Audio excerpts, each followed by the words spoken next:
Hello, hi friends, welcome back to my channel. Here is a non-spoiler movie review of the film. Web series review of the film, The Mystery of Moksha Island.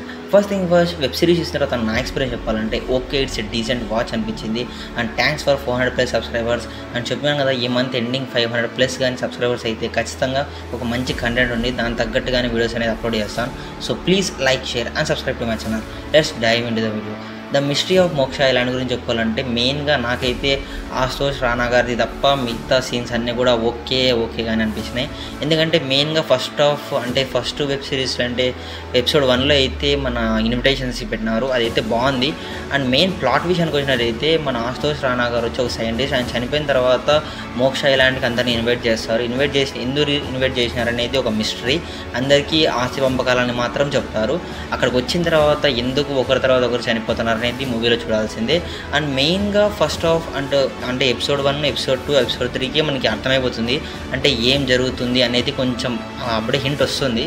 And దాని తగ్గట్టుగానే drama create చేయాలా, అంటే అంతమందిని ఒకే చోటు పెట్టినప్పుడు కొంచెం clumsiness అనేది ఉంటుంది. కానీ ఇందులో మెయిన్గా అదే డిస్టర్బ్ అయిపోయింది అనమాట. దానివల్లనే మూవీ అంతా కూడా ఇదే అయిపోయింది. అండ్ లాస్ట్కి వచ్చిన తర్వాత మూవీ మనం చాలా మూవీస్లో చూసేసినాం. మన ఈస్మార్ట్ శంకర్ అంట, ఇంకా దాని తగ్గట్టుగానే చాలా మూవీస్లో అయిపోయింది అలాంటి సీన్స్. మళ్ళీ దాన్నే పెట్టుకొని ఈ హోల్ మూవీని రన్ చేయడం అనేది బాగాలేదు. నాకైతే ఇట్స్ ఎ బ్యాడ్ ఎక్స్పీరియన్స్ అనిపించింది. కానీ మూవీ అయితే 1 టైం వాచ్ చేయొచ్చు. అండ్ మెయిన్గా ఈ మూవీ వచ్చి అమెజాన్ ప్రైమ్ వీడియోస్లో కూడా అవైలబుల్గా ఉంది. అండ్ డిస్ట్రిక్ట్ ప్లస్ హాస్టల్ కూడా స్ట్రీమ్ అవుతుంది, ఎవరైనా చూసినట్టయితే చూడండి.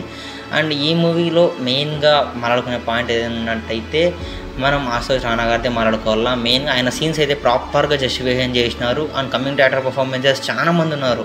అండ్ మెయిన్గా ప్రీవియస్ మూవీస్లో మెయిన్ క్యారెక్టర్స్గా చేసిన క్యాస్ట్నే పెట్టుకున్నారు, కానీ వాళ్ళు తగ్గట్టుగా బెస్ట్ పర్ఫార్మెన్స్ అయితే ఈ మూవీలో అయితే ఇవ్వలేదు. అండ్ ఓకేగానే ఇచ్చినారు.